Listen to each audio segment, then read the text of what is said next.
Bom, então, boa noite a todos e a todas, sejam todos bem-vindos a mais um evento Diálogo sobre Lobby, promovido pela Lobby para Todos.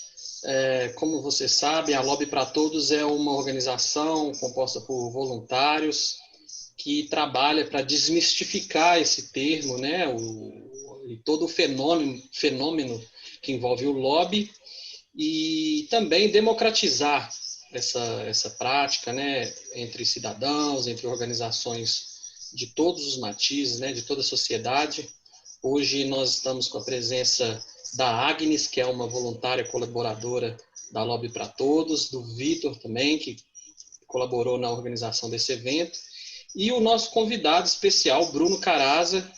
Bruno foi uma das atrações anunciadas lá no primeiro workshop de Lobby Cidadão. Infelizmente, ele não pôde participar na ocasião, por uma questão de saúde, mas nós resgatamos o Bruno, porque a gente não podia deixar passar a oportunidade, né, de ouvi-lo. Ele que tem um trabalho muito bacana de investigação, especialmente sobre essa questão relacionada aos financiamentos, né, de campanha, e também sobre a influência do dinheiro nas engrenagens da política brasileira, não é isso, Bruno? Então, sem mais delongas, eu vou passar a palavra para o Bruno, para que ele possa fazer uma apresentação para a gente. E é isso. A palavra está com você, Bruno. A palavra e a tela, né, estão com você. Valeu, Felipe. Obrigado pelo convite. Boa noite a todos. É um prazer estar aqui. Estou pagando uma dívida, né, Felipe?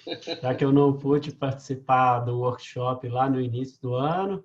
Tinha feito uma cirurgia alguns dias antes, mas estamos aqui, né, às vésperas da eleição e batendo um papo sobre influência do dinheiro na política, sobre lobby e dar um pouco de um retrospecto aí sobre por que eu me enveredei por esse caminho, né? Eu sou economista, né? Me formei aqui na UFMG e logo que eu me formei, eu passei num concurso e fui trabalhar em Brasília, no antigo Ministério da Fazenda, né? Agora Ministério da Economia.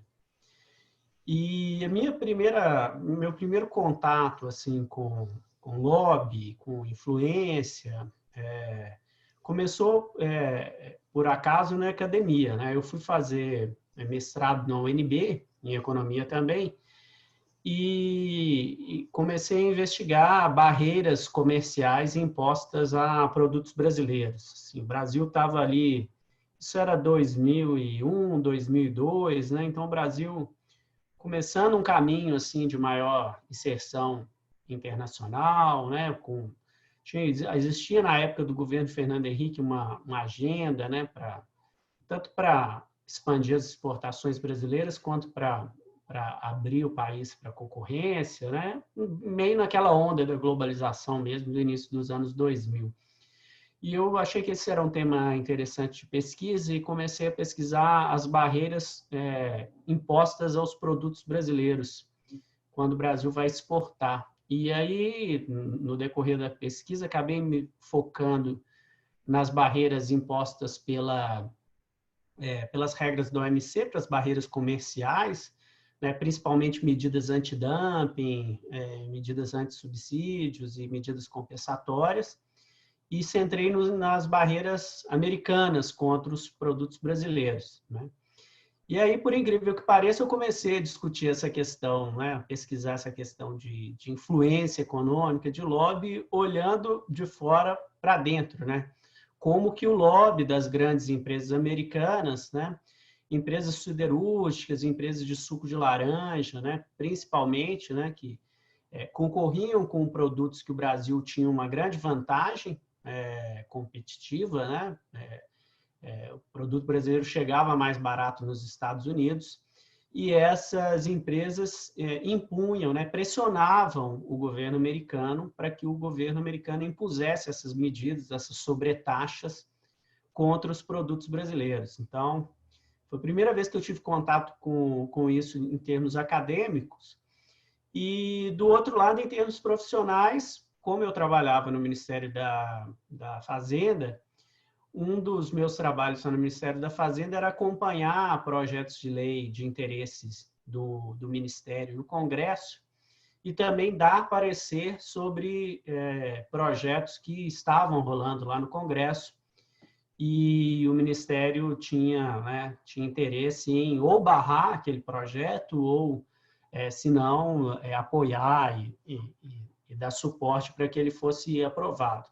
E aí, nesse trabalho lá no Ministério da Fazenda, a gente recebia muito, né, organizações, empresas, e eles sempre munidos, né, de escritórios de advocacia, de estudos econômicos, de pareceres, né, e tentando convencer aí o governo a apoiar essas medidas. Ao longo do tempo, né, e frequentando cada vez mais o Congresso, eu fui me dando conta que as leis no Brasil, não só no Brasil, mas no mundo inteiro, elas eram bem influenciadas por esse jogo de interesses. E isso ficou marcado na minha cabeça, e posteriormente eu tive vontade de estudar direito e fiz novo vestibular, né? Eu tinha voltado para BH e fui fazer uma graduação em direito. E ao estudar direito, eu tinha uma percepção assim bastante crítica que a maior parte dos juristas, né, e dos estudiosos do direito tomavam a lei como algo que caiu do céu, né? E eu tinha participado lá do corpo a corpo da Câmara e sabia, né, como que havia esse jogo de interesses, né, essa tentativa de influenciar o resultado final da lei aprovada no Congresso e sancionada pelo presidente. E me incomodava muito essa postura, né, de você ter essa visão, assim, até a lei como algo sacrossanto, assim, imaculado, né, algo perfeito, e a gente sabe que não é. E quando eu fui fazer o meu doutorado no direito, meu propósito era justamente estudar essa influência econômica na elaboração do direito brasileiro. Mas, para isso, eu tinha uma grande dificuldade, né? Porque lobby é algo muito difícil de se medir e de se mapear e se acompanhar. Sei que estou vendo o Manuel aí, que está acompanhando aí no Zoom, grande estudioso do lobby, né, na ciência política aqui na UFMG, né? Sem puxar saquismos, é um grande especialista do estudo do lobby aqui no Brasil atualmente. É um trabalho hercúleo, né? Você acompanhar isso e mapear e ver como que ele influencia, né? A gente na academia fica tentando algumas variáveis que possam captar isso de modo indireto, porque como o lobby não é regulamentado aqui no Brasil, né, e pior do que isso, o lobby é muito estigmatizado aqui no Brasil, as pessoas têm uma grande resistência de tratar disso abertamente, né? Para boa parte da sociedade, da imprensa, né, da opinião pública, o lobby é uma coisa, visto como uma coisa nefasta, uma coisa, né, muito ligada à corrupção. Aí a gente não sabe que não é por aí, né? Existe lobby, existe tráfico de influência, existe corrupção, então são processos muito distintos. Mas aí, como eu não conseguia mapear esse processo de forma direta, isso ia custar muito em termos de entrevista, dificuldade de fazer entrevista, levantamento, então, eu tive uma ideia de fazer isso por uma forma transversa, né? Um dia me ocorreu que no Brasil, como no Brasil naquela época as empresas poderiam doar, né, para as campanhas, né? Me ocorreu tentar cruzar os dados. Então, eu baixei os dados do TSE sobre doações de campanha para vários anos e comecei a catalogar uma série de dados disponíveis no site da Câmara, do Senado, da Presidência, sobre comportamento parlamentar, né? Votos, votações, apresentação de projetos, relatorias, bancadas, né, as frentes parlamentares, e comecei a tentar cruzar esses dados, né? No fundo, eu estava tentando identificar que se empresas doavam para quem, né? E se esses políticos que foram contemplados pelas doações, eles retribuíam, de uma certa forma, essa doação, apresentando projetos, votando de acordo com o interesse do setor, sendo relatores de projetos, né? E para minha satisfação, não como cidadão, mas como pesquisador, né? Eu identifiquei uma alta correlação, né? Então, a empresa do setor X doava para um candidato Y que, ao longo do seu mandato, atuava em vários projetos, várias votações que atendiam aquela empresa do setor X, né? E X também não é uma coisa genérica, porque o Ike Batista foi um dos grandes doadores de campanha aí nesse período e foi contemplado muitas vezes com essa atuação de determinados parlamentares. Então, é uma brincadeira, mas com fundo de verdade. E o que é que a gente vê aí nesse processo, né? O Brasil, de 94 até 2014, as doações de empresas eram permitidas, né? A gente herdou uma regra do período da ditadura que as eleições só podiam ser custeadas com fundo partidário e doações de pessoas físicas. Mas aí vieram os escândalos do PC Farias e dos anões do orçamento, que deixaram bastante evidente que grandes empresas brasileiras, né, não por acaso muitas delas voltaram aí à cena com a Operação Lava Jato, elas faziam doações para vários políticos, né?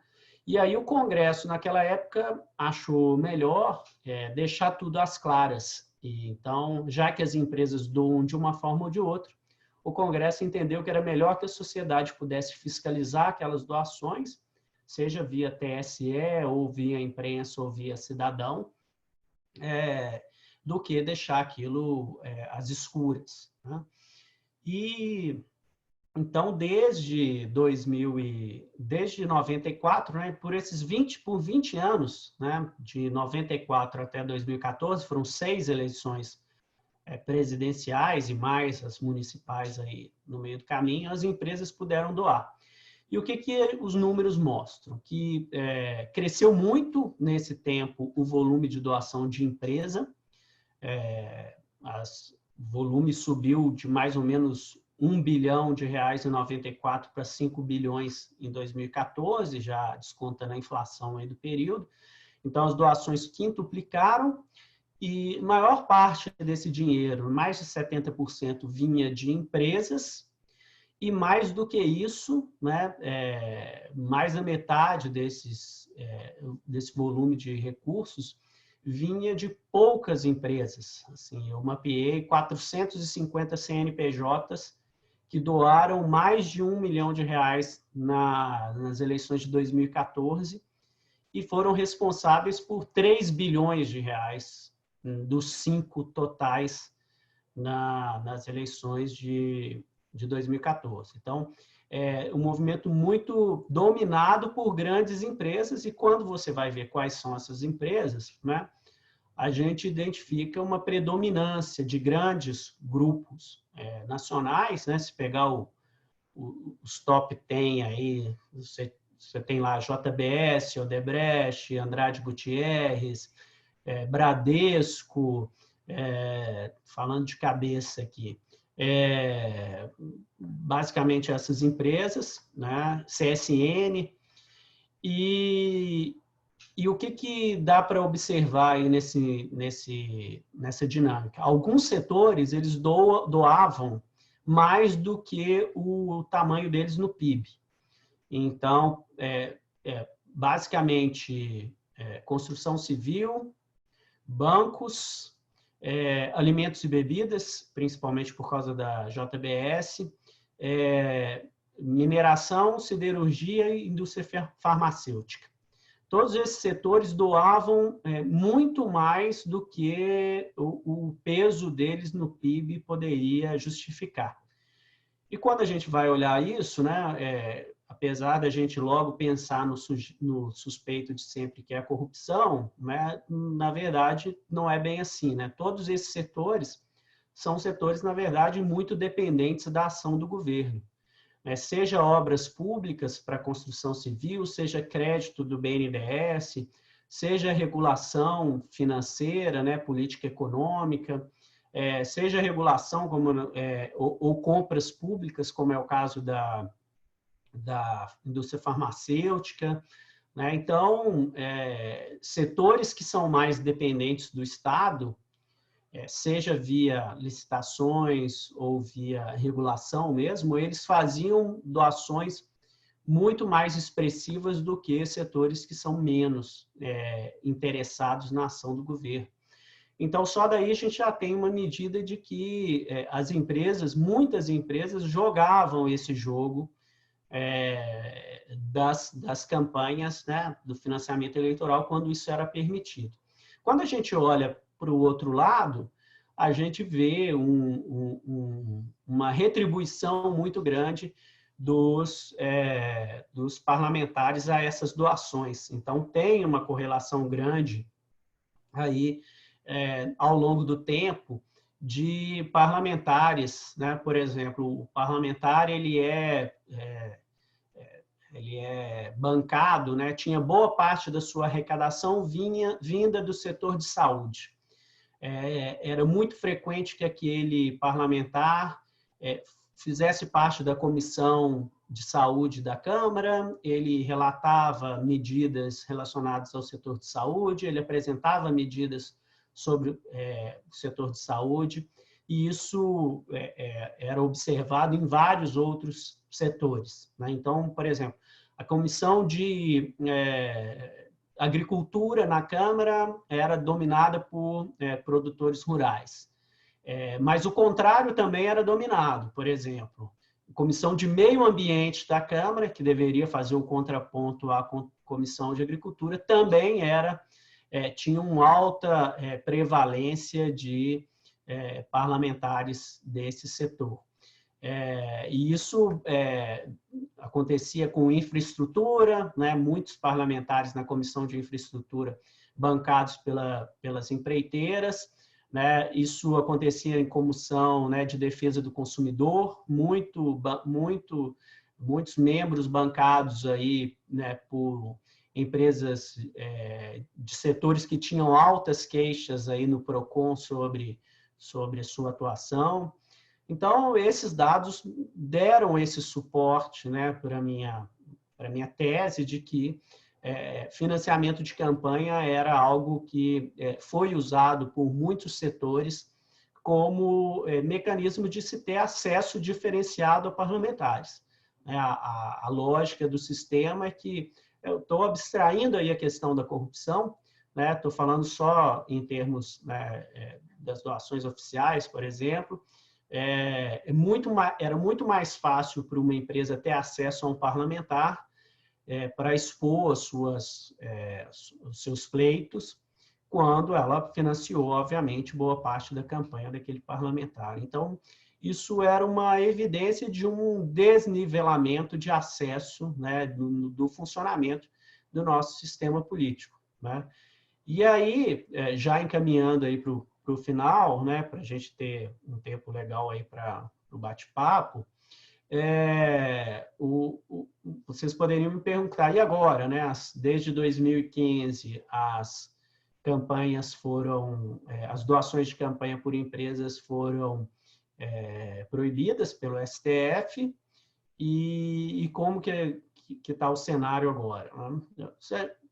Do ponto de vista de quem usa os dados para monitorar essa influência econômica, né, a decisão do STF prejudicou muito, né? A gente deixou de ter acesso a uma fonte de informações muito rica para você mapear esse mecanismo de influência no Congresso, né? O que a gente pode ver hoje, né? Muitos empresários, né, continuam exercendo essa influência no Congresso não como pessoa jurídica, mas como pessoa física, né? Tanto em 2016, quanto em 2018, quanto agora nas eleições de 2020, a gente vê um número significativo de grandes empresários, né, executivos de grandes empresas, que continuam fazendo aportes milionários aí em campanhas, muitos por visão ideológica, mas é claro que tem interesses econômicos por trás, né? Então, isso é um movimento que continuou ocorrendo. A gente tem muitos brasileiros que frequentam a lista da Forbes aí, dos bilionários brasileiros, fazendo doações milionárias nas campanhas, né? Então, porque a gente proibiu doação de empresa, mas não colocou um teto sobre as doações das pessoas físicas, né? Então, como o teto ele é de um percentual da renda, né, pessoas muito ricas podem doar muito mais do que pessoas, né, classe média, pessoas pobres. Então, continua esse desequilíbrio, continua essa fonte de influência econômica. E outra é que a gente não sabe o quanto de caixa 2 que está abastecendo aí campanhas políticas, né? Porque a gente teve a Lava Jato, mas a Lava Jato não deixou nenhum ganho de aprimoramento institucional no combate ao caixa 2 no Brasil. Algo que continuou, apesar, né, da Lava Jato ter exposto aí todo um mecanismo aí de doações via Caixa 2, o Congresso não tomou nenhuma medida para coibir o Caixa 2, então a gente não sabe aí quanto que isso tem influenciado. Mas esse é um cenário que a gente tem, a gente sabe que é muito desnivelado aí essa questão de acesso às autoridades, aos parlamentares, né? A gente sabe que tem um desnível, a gente sabe que tem um problema da estigmatização do lobby, da falta, né, que vem com a falta de regulamentação, e eu acho que isso deveria ser um objetivo aí de todos nós, como cidadãos, a gente pensar em formas de tornar o acesso, né, a participação política, as decisões políticas da forma mais transparente possível para que a gente evite essas distorções, esses beneficiamentos. Mas acho que acho que é uma primeira fala aí de um bate-papo aí que a gente pode aprofundar nas perguntas aí que vocês quiserem fazer, né, ou considerações para a gente bater um papo aí. Muito bom, Bruno. Obrigado aí pelas considerações iniciais. Nós vamos fazer, cada um da Lobby para Todos, uma pergunta e depois vamos abrir para o pessoal do chat. Quem quiser mandar no chat alguma pergunta, quiser se antecipar, a gente já pode ir fomentando aqui as discussões, tá bom? A minha pergunta, Bruno, eu vou aprofundar um pouquinho, se você já abordou ela um pouquinho, que é sobre o que aconteceu depois dessa reversão do cenário das doações empresariais. Você mencionou que chegou a mapear alguns CNPJs, né, de algumas organizações, chegaram a cifras expressivas, né, na casa dos bilhões, e a gente sabe que em política dificilmente não existe espaço não ocupado, vamos dizer assim, e por vezes os atores são necessários a se adaptar às mudanças institucionais que são implementadas. É claro que existe a limitação que você citou de pesquisar isso empiricamente, de ter acesso aos dados, né, oficiais, mas no seu entender, se você pudesse tentar fazer uma leitura, esses grupos de interesse, essas empresas, elas passaram a adotar outras estratégias? Para onde foram esses bilhões de reais para que se pudesse, que era um investimento, vamos dizer assim, em termos de garantia de acesso, né? Para falar só apenas do acesso.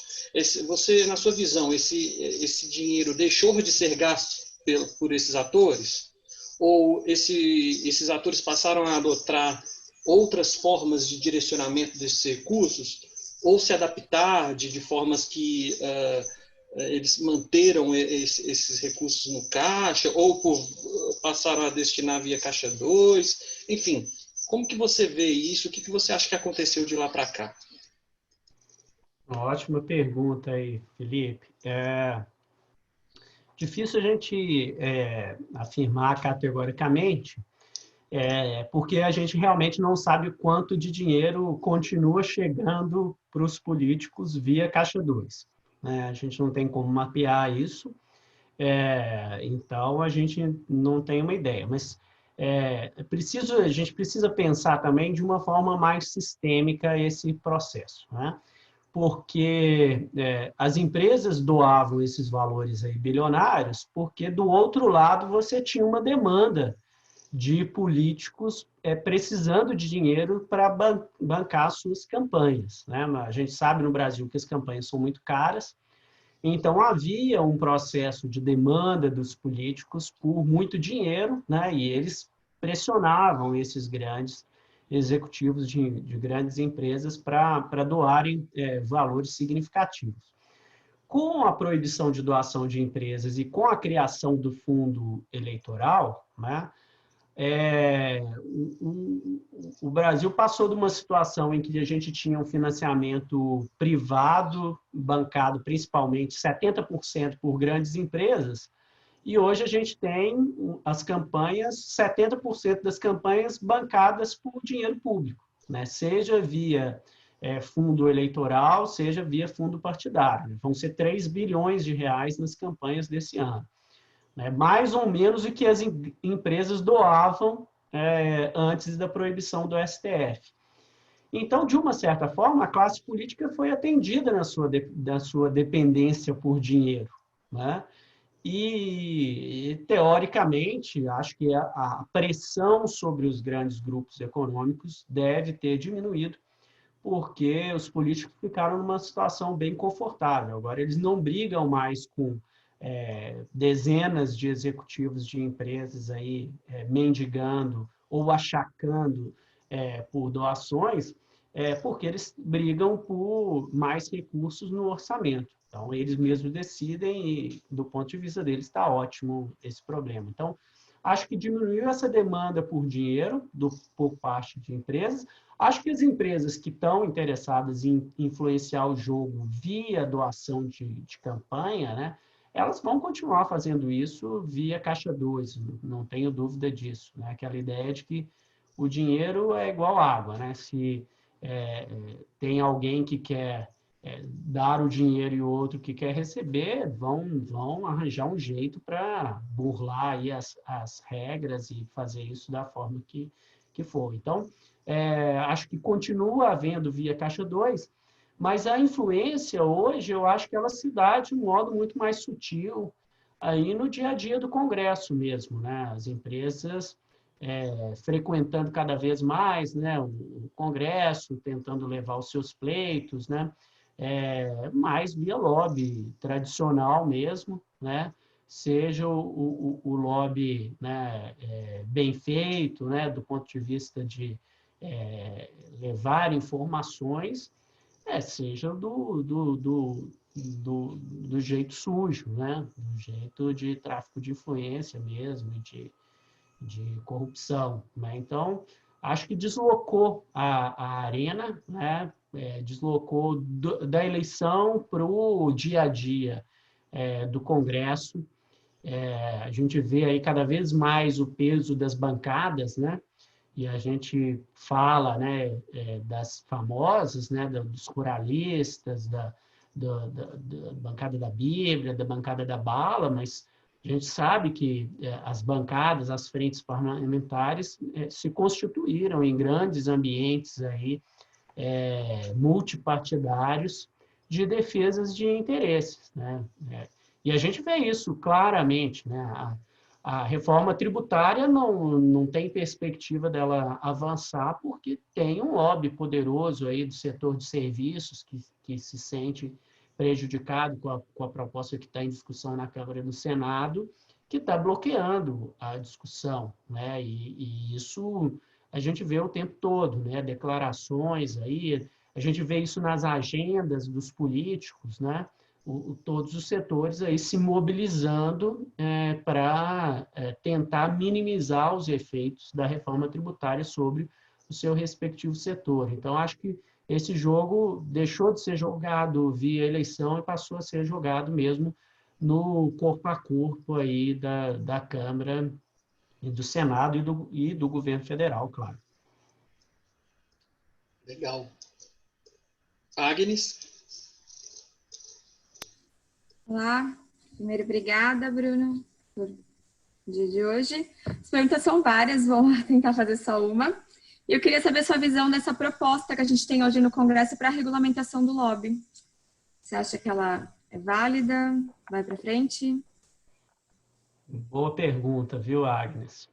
Acho que tem várias propostas, né? Quando eu estava acompanhando, até onde eu acompanhei o projeto, né? Você tem desde uma forma mais, uma proposta mais pesada aí, relacionada a cadastro dos profissionais, a apresentação de relatórios anuais, né? Um modelo assim de transparência máxima possível e essa medida foi sendo afrouxada aí, ao longo do tempo, né? Principalmente no substitutivo aí, ou no projeto alternativo, não sei qual a designação dele, da Cristiane Brasil, aí nos últimos anos. Difícil se chegar no equilíbrio, né, de formas. Parece que o governo não está muito disposto a levar essa proposta adiante, né?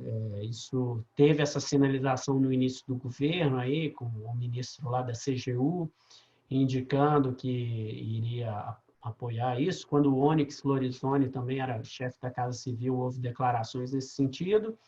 A coisa esfriou, né, bastante nos últimos tempos, antes mesmo da pandemia.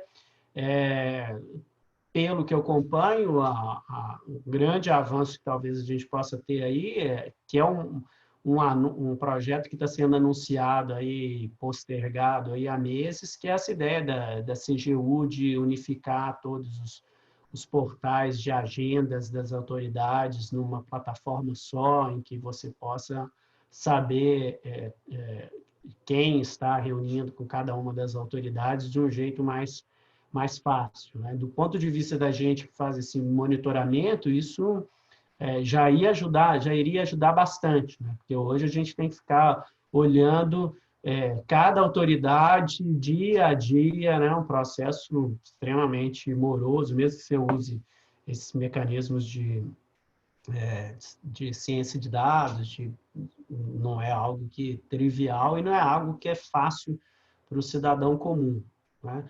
Então, acho que o governo, em parceria com o Congresso, e acho que em parceria também com os profissionais da área, com as entidades que representam aí os profissionais da área, deveriam avançar aí numa proposta que não seja tão onerosa assim para os profissionais, mas que também exija contrapartes aí de transparência mesmo, de saber quem é profissional realmente da área, porque eu acho que quem é profissional sério não tem o que temer dessa regulamentação, né? A transparência é boa para todo mundo, né?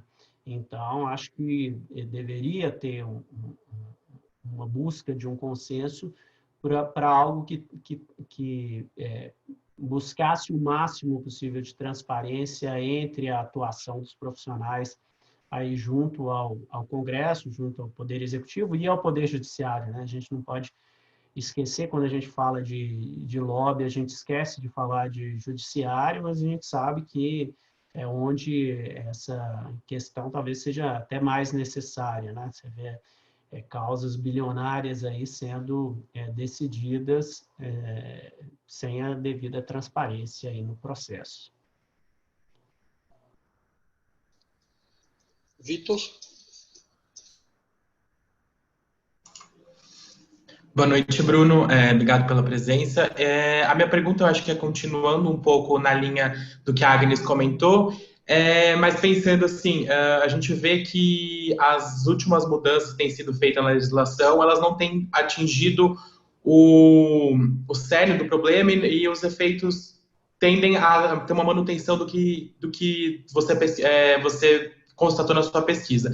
E se a gente olhar para fora, para outras democracias, outros países, se tem algum exemplo de algum país que enfrentava algum problema desse tipo e conseguiu trilhar, mostrar algum caminho das pedras para onde se iniciar uma reforma que seja viável e tenha algum tipo de passo a passo para chegar num cenário melhor onde o lobby ele seja melhor regulamentado, mais transparente e se combata essas questões de tráfico de influência nas campanhas eleitorais. Ótimo, bastante abrangente aí a pergunta. É uma agenda mesmo de reformas, né? Acho que a gente pode pensar nisso talvez em três frentes diferentes aí, Vitor. A primeira, né, relacionada aí mais com essa questão eleitoral, né? Acho que a gente só vai resolver esse problema, né, de custo de campanha e necessidade que os políticos têm de obter dinheiro, né, para fazer campanha, quando a gente baratear o sistema eleitoral, né? E quando eu falo baratear o sistema eleitoral, eu não estou falando só de proibir usar marqueteiro ou proibir fazer comício, né? Eu falo de baratear o sistema como um todo, né? As eleições no Brasil, elas são caras porque elas são estruturalmente caras, né? A gente tem um número muito grande de partidos, maior parte deles sem identidade ideológica, programática nenhuma. A gente tem um número muito enorme, né, de candidatos, né? Imagina que cada partido pode lançar 1,5 vezes o número de vagas em disputa, né? Imagina que a gente tem quase 40 partidos, né? Isso é um número imenso de candidatos, numa eleição que é disputada geralmente em territórios muito grandes, né? Ou nas eleições nacionais, elas são disputadas aí nos estados, né? Para deputado, senador, deputado estadual, ou elas são realizadas em municípios e mesmo nos grandes municípios é muito difícil, né? Uma cidade como São Paulo, Belo Horizonte, Rio de Janeiro, Campinas, né? Fazer campanha num lugar com muita gente, com muitos candidatos, para você se destacar na multidão, é algo realmente muito complicado. Então, precisa de dinheiro para fazer campanha, se tornar conhecido, né? E não pensem vocês que rede social vai eliminar esse problema, né? A gente sabe o custo que é você fazer uma campanha, né, de impulsionamento no Facebook, no WhatsApp, sem falar nos riscos e nos problemas de fake news que a gente tem aí. Mas, então, acho que um problema é baratear o sistema eleitoral, né, de um lado, né, e isso se faz no mundo inteiro de duas formas. Ou você joga a disputa para os partidos, e aí a disputa fica com o sistema de listas, em que você vota em partidos e não em candidatos, isso baratearia a eleição, ou você reduz o campo de disputa e reduz o distrito eleitoral, né? Ou você faz um voto distrital misto, ou você quebra, né? Quebra o estado de Minas Gerais, por exemplo, em 10 regiões, cada região dessa de Minas Gerais elege 5 deputados, né? Ao invés de 50 no estado todo. Então, isso baratearia a eleição. Do outro lado, o lado do financiamento, o caminho, ao meu ver, é você pulverizar fontes de financiamento, né?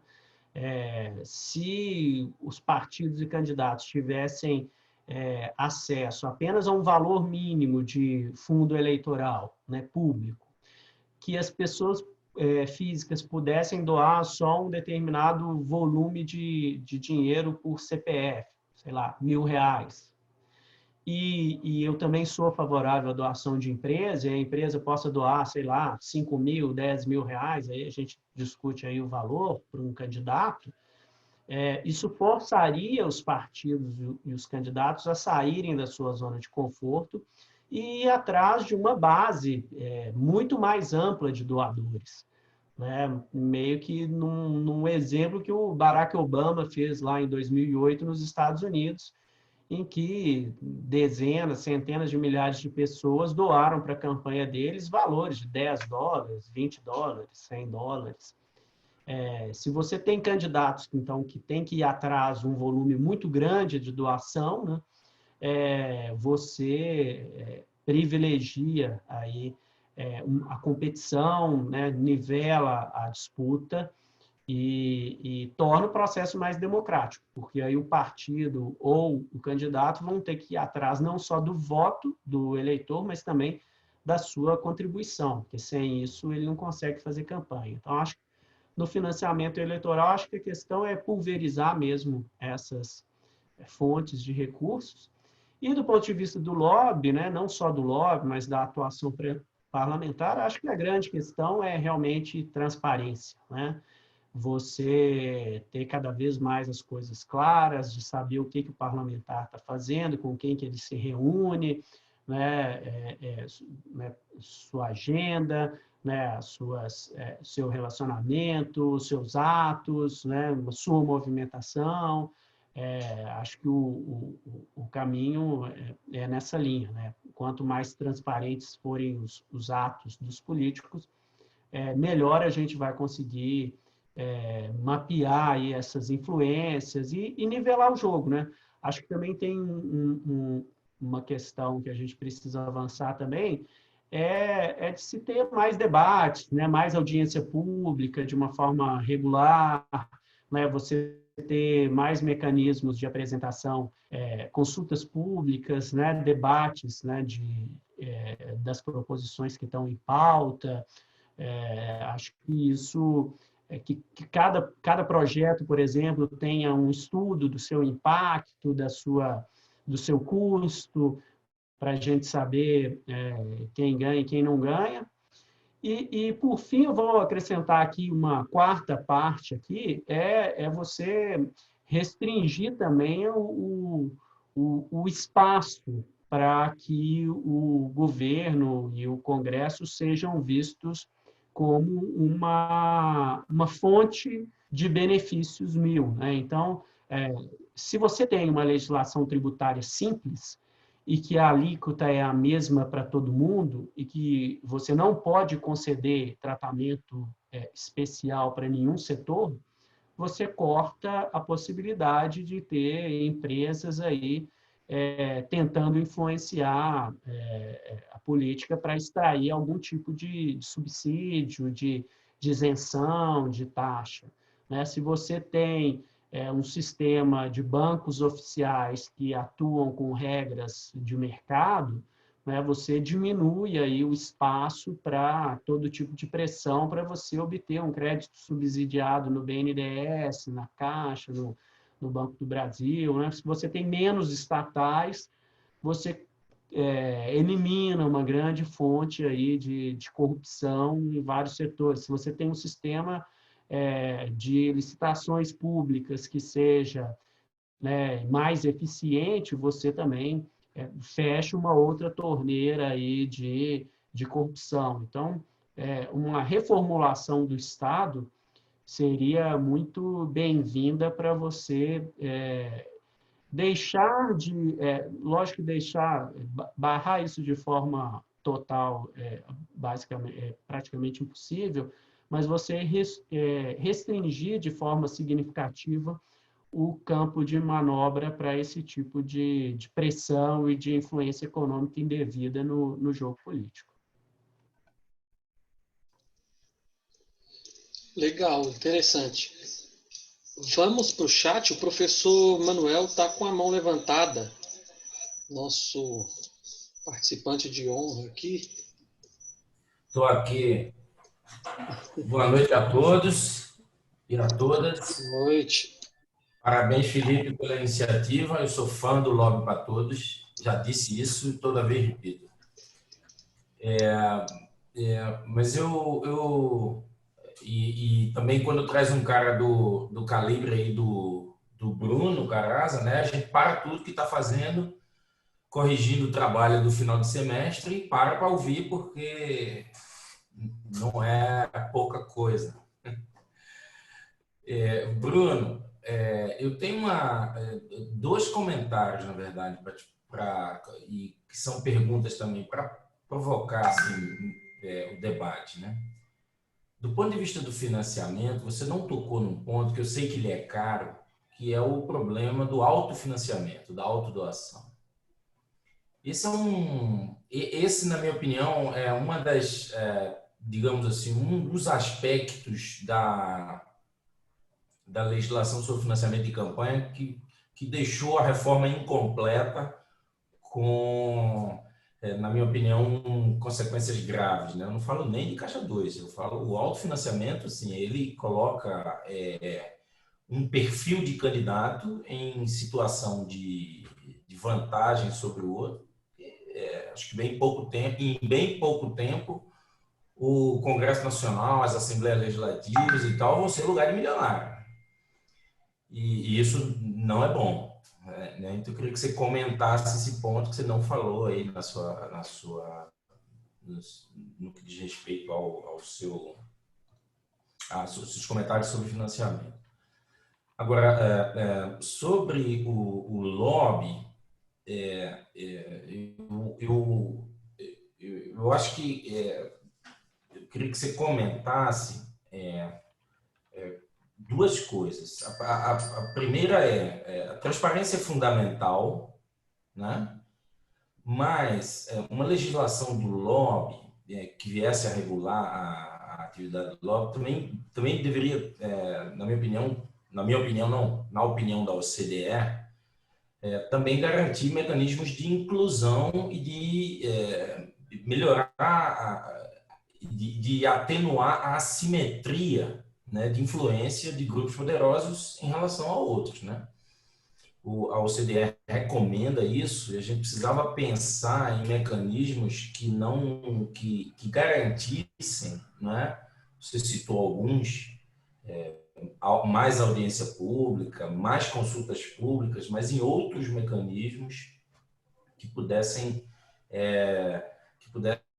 dar condições aos grupos menos privilegiados de alguma forma, fazer parte do debate de uma decisão que vai afetar as suas vidas, né? Então, eu queria que você comentasse esses dois pontos, né? E a gente fica aqui, então, para conversar mais. Ótimo aí, Manuel. Obrigado. Uma honra ter você aqui, né? Já falei que é um dos grande pesquisador do lobby, aí, da regulamentação do lobby. Inclusive, Agnes, Vitor e Felipe.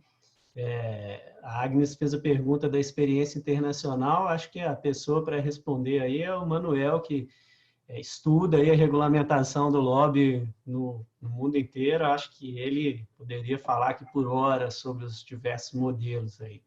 Achei que o Manuel também ia me cobrar, porque ele me mandou um artigo recentemente, eu não tive tempo ainda de dar o retorno dele, eu achei que ele ia me dar um puxão de orelha público aqui, e aí eu aproveito publicamente para pedir desculpas aí, esse tempo de eleição está uma loucura,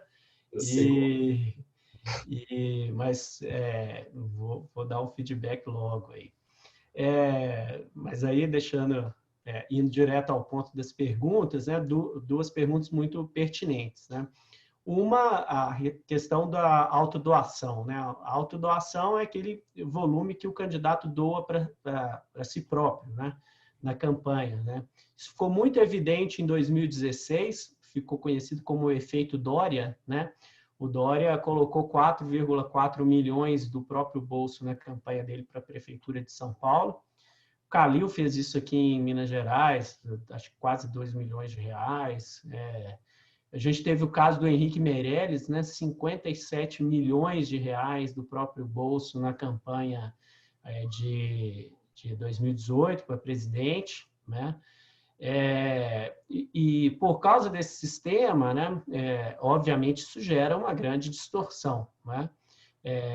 Não é à toa que a bancada ruralista ela é tão forte no Congresso, né? Os ruralistas talvez tenham sido o primeiro grupo que entendeu que muito melhor do que bancarem campanha de político para representarem seus interesses no Congresso, eles próprios entraram na política, né?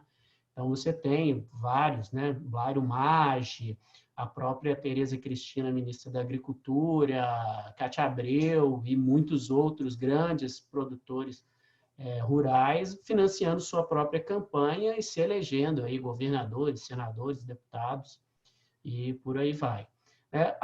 Em 2019, a gente teve uma tentativa de coibir isso na legislação brasileira, que foi colocar um teto de 10% do volume total de gastos autorizados pelo TSE na campanha. Então, o TSE coloca um limite de gastos para cada um dos cargos e o candidato só pode colocar até 10% do volume desses recursos para a sua própria campanha. É uma medida interessante, poderia ser, mas ela é um pouco inócua, porque o volume de gastos é muito alto ainda, né? Ele foi baseado em 2014, que foi a época de auge das doações, então acaba sendo muito inócuo esse efeito. E outro que é o efeito da família, né? Não adianta você colocar 10% do candidato, mas aí o pai dele doa, o irmão, a mãe, a esposa, o filho, e isso acaba sendo difícil de lidar. Então, na minha opinião, deveria ser algo como para todo mundo, né? Um limite, sei lá, R$1.000, R$2.000 para todo mundo, seja candidato, seja pessoa física, o volume pequeno e o candidato que corra atrás de muitos doadores para resolver isso.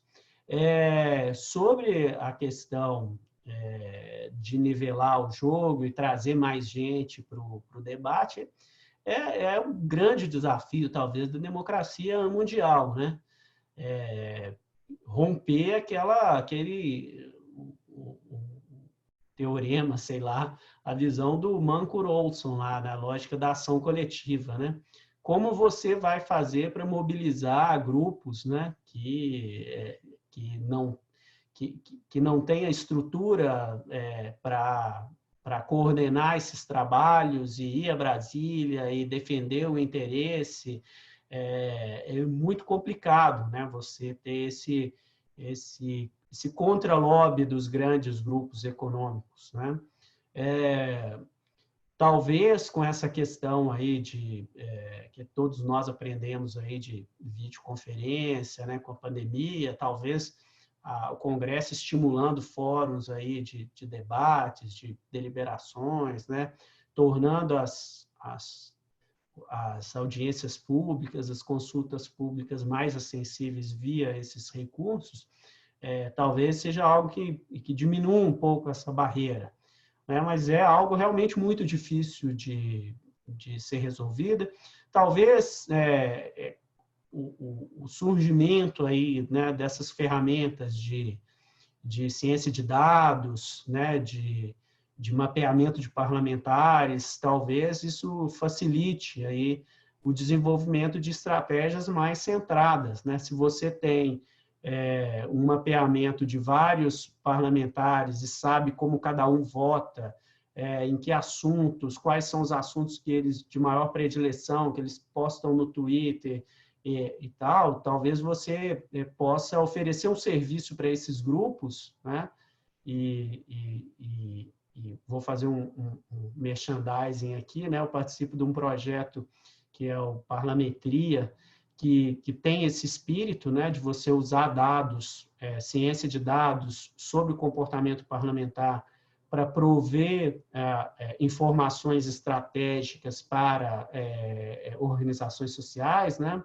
E isso talvez também diminua um pouco essa barreira, né? Porque ao invés, sei lá, uma organização da área ambiental que quer pressionar o Congresso, ao invés dela atuar, e ela não vai conseguir fazer isso com 513 deputados e 81 senadores, mas se os dados indicam que existem alguns 20 parlamentares que são mais influentes, que conseguem fazer a cabeça de um grupo maior de parlamentares que gravita ao redor deles, a ação fica muito mais barata e acessível em termos de custo e por aí vai, né? Então, pode ser um caminho, mas é bem difícil, né? Romper essas barreiras institucionais e de custo mesmo, de organização e de pressão, é algo sempre muito complicado. Bacana. Nós estamos quase chegando no final do nosso tempo, Bruno, mas tem uma pergunta do Davi aqui sobre o cadastro dos lobistas, né, no Congresso Nacional, e ele menciona o cadastro da primeira secretaria da Câmara. Só que ele fala que esses dados não estão públicos. O que você acha que faz com que essa informação seja restrita? Aliás, vale mencionar que tem uma pesquisa do professor Manuel sobre as principais táticas usadas pelos grupos de interesse, onde ele se valeu justamente dos dados da primeira secretaria da Câmara. Talvez não esteja escancarado, mas eu imagino que via lei de acesso à informação você pode conseguir, né? Você acha, Bruno, gostaria de comentar por que esses dados essa informação é mais restrita? Acho que talvez o Manuel até saiba explicar melhor sobre isso, mas assim, eu particularmente, eu sempre, até na live anterior que eu participei lá no CEFOR da Câmara, eu até elogiei, assim, a Câmara ela é muito acessível via lei de acesso à informação, eles têm muita disponibilidade de prestar os dados e de forma muito rápida. Acredito que talvez eles não esteja público no site, mas talvez eles disponibilizem isso via lei de acesso à informação. Mas eu concordo, Davi, algo que deveria sim estar em destaque na Câmara, né? Acho que seria um grande aprimoramento aí, institucional aí da Câmara e do Senado, ampliar esse cadastro e deixar isso público de uma forma fácil, de fácil acesso, para que realmente a gente possa acompanhar o que está acontecendo, né? Eu sempre lembro da delação aí da Odebrecht, o lobista lá da Odebrecht falava que havia, sempre que ele chegava no gabinete do Romero Jucá, uma fila de pessoas, né, querendo conversar e levando os mais variados pleitos empresariais para o Romero Jucá. Acho que a população tem o direito de saber, né, quem são essas pessoas dessa fila, né, porque isso diz muito sobre as decisões que são tomadas dentro do Congresso, né? Então, isso acho que nivela o jogo, deixa tudo transparente. Eu acho que isso é fundamental aí para a gente avançar nessa agenda de transparência da influência no Congresso.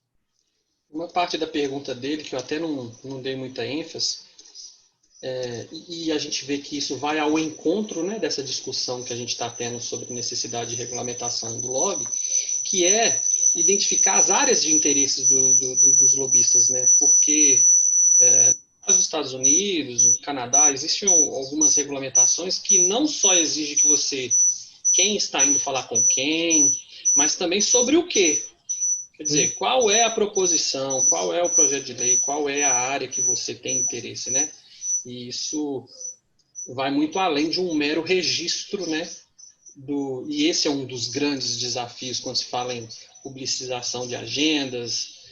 Na hora você vai colocar lá, assunto da reunião, despachos internos, questões econômicas, discutir a crise da Covid. Veja,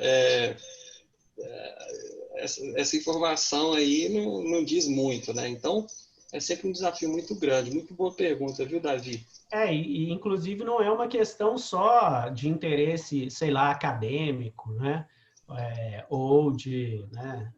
Mas é o interesse, inclusive, das outras empresas, né? Que, né, possam desenvolver as suas estratégias, né? Você está observando que o representante do concorrente está visitando o deputado ou o senador X para tratar daquele assunto, pô, isso aí me interessa. Então, eu quero ficar por dentro desse assunto, porque isso também pode me afetar. Então, acho que é algo que não é só essa questão de interesse público versus interesse privado, acho que é uma coisa que, inclusive, beneficia a própria estratégia de relações institucionais das variadas empresas que atuam no Congresso.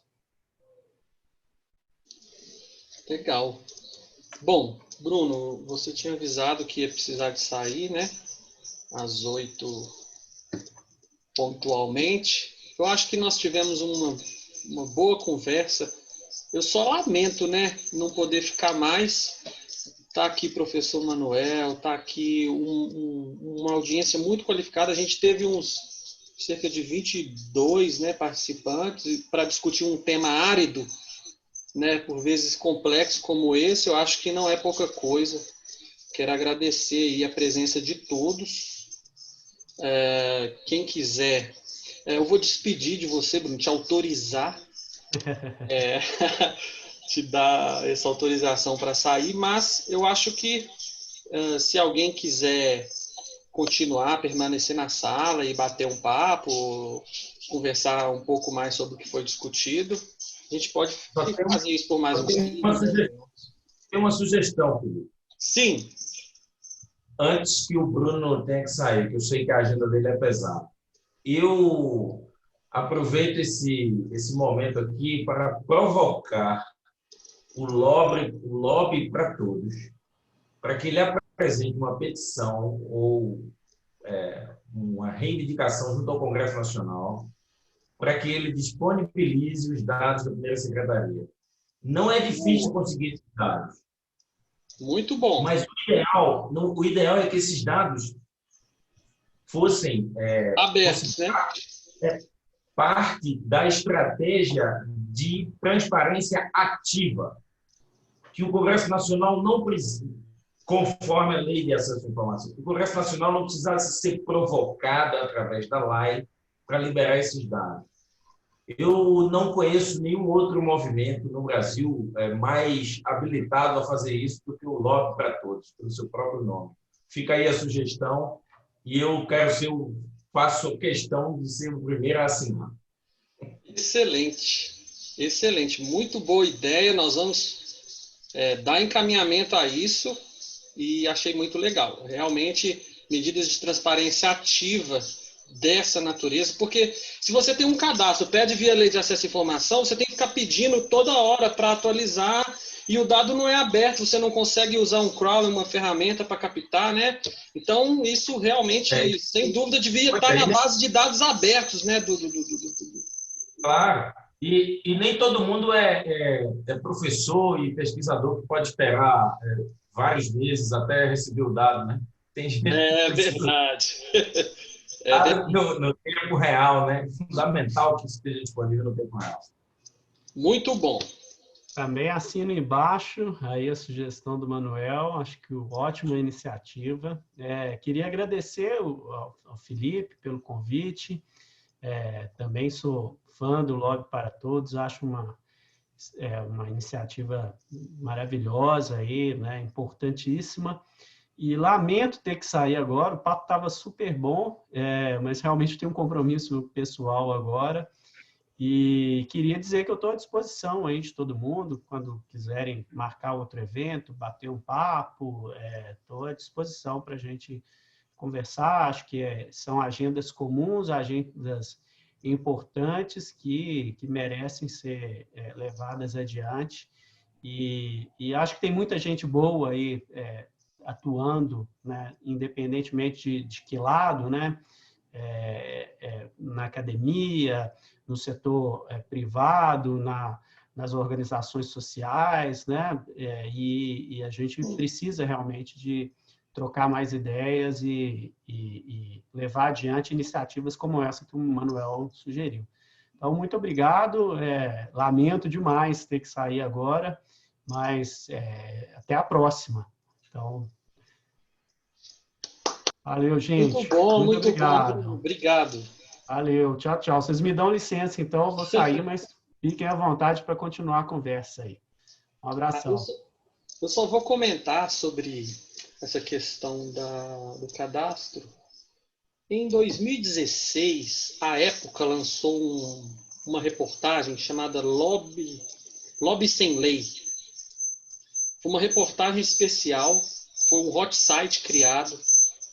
E nesse site, a Época subiu uma série Parece que ela pegou esse cadastro da primeira secretaria e subiu para esse site, para esse hot site.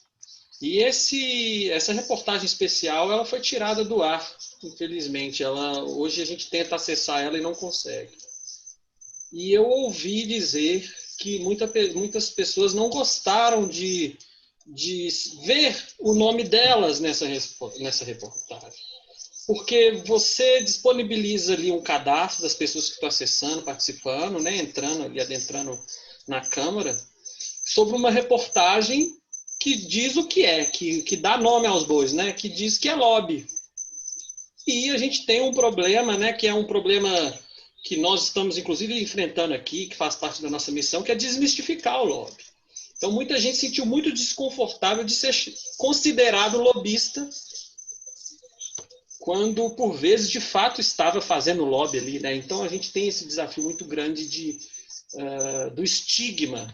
Se você libera um cadastro de forma ativa, né, e conta para as pessoas, conta para a opinião pública que isso é o lobby, muita gente, inclusive de organizações da sociedade civil, né, não vai se sentir confortável dentro desse quadro tão ruim, né, para a palavra lobby e também onde se chamar uma pessoa de lobista é quase que um insulto no país, né? Então a gente tem muitos desafios aí, porque quando a gente fala em regulamentação é muito complicado, porque é preciso compreender o que de fato é e remover os estigmas, né? Porque aí medidas que são boas para a sociedade, como ali no caso foi uma reportagem, né? Uma reportagem, aliás, até com algum cunho que, diga-se de passagem, muito sensacionalista, né? Não sei se foi se foi a melhor abordagem, mas tem esse problema, né? As pessoas não querem ser chamadas de lobistas, não querem ser consideradas lobistas. Pessoal, preciso ir agora. Um abração aí para todo mundo. Até a próxima. Alguém que não falou, quer abrir a câmera, quer falar uma última pergunta para a gente poder se despedir? Alguém gostaria de se manifestar? Ou Agnes, ou Vitor, fazer alguma pergunta, aproveitar o professor Manuel aí? Não? Deixa eu ver, o chat aqui tem... Ah, tá. Bom, pessoal, agradecendo pelo evento. Bom, é isso. Então, vou me despedir. Vamos nos despedir, então. Muito obrigado pela participação de todos. Acho que o evento foi muito bom. E até breve, gente. Até a próxima edição do Diálogo sobre Lobby. Obrigado pela participação de todos.